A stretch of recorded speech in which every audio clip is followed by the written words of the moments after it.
বন্ধুরা, হ্যালো বন্ধুরা, দেখেন আজকে আমরা তালের শাঁস আছে না, তাল আছে না, তাল খেয়ে আটিগুলি রেখে দিয়েছি, 4 মাস পরে কেটেছি। দেখেন একটা ভিতর থেকে একটা শাঁস বেরিয়েছে। এটা কাঁচাও খাওয়া যায়, আবার আপনার পছন্দ মতো এটা দুধ দিয়ে পায়েস রান্না করা যায়, তারপর এটা দিয়ে বড়া বানানো যায়। আজকে আমি এই তালের শাঁসটা দিয়ে বড়া বানাবো। এই যে তালের শাঁস আর নারিকেল বেটে নিয়েছি। এখন এটার মধ্যে একটু ময়দা দেব, হলুদ, নুন, তারপর চিনি দিয়ে মাখবো, মেখে তারপর বড়া বানাবো। এখন দেখেন এই ময়দা আন্দাজ মতো ময়দা দিতে হয়, যেন এটা জোড়া লাগে। আমি 2 মুঠ, এই মুঠি করে 2 মুষ্টি ময়দা দিয়েছি, আর হলুদ দিয়েছি, আর এই যে নুন দিয়েছি।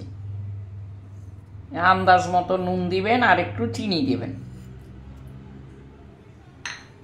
তারপরে এটাকে এখন মাখবো।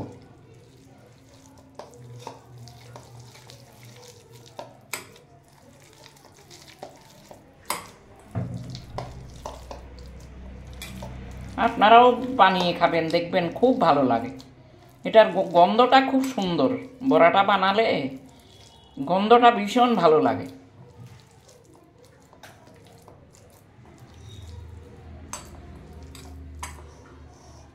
এখন মাখানো হয়ে গেছে। এখন 2টা শুকনা লঙ্কা ভাজবো। ভেজে ইচ্ছা করলে আপনারা সাথে শুকনো লঙ্কা দিয়েও খেতে পারেন।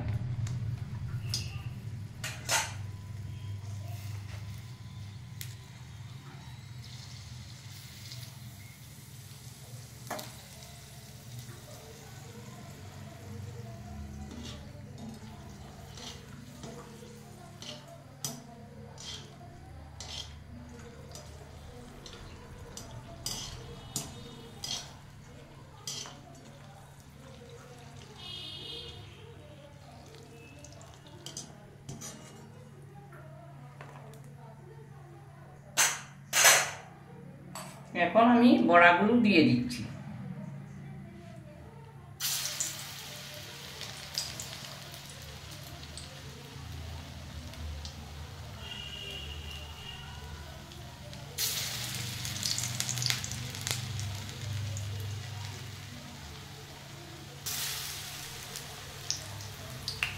খুব সুন্দর গন্ধ বেরিয়েছে।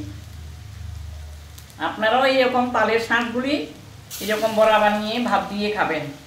খালিও খাওয়া যায়, ভাত দিয়েও খাওয়া যায়।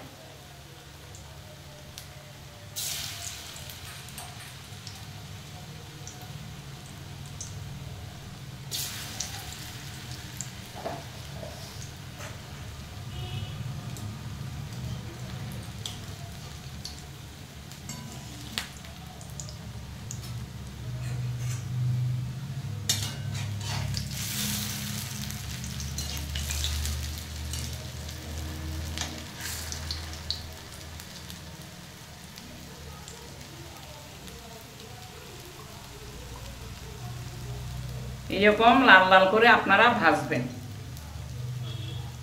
এখনো হয়নি, আরো হবে।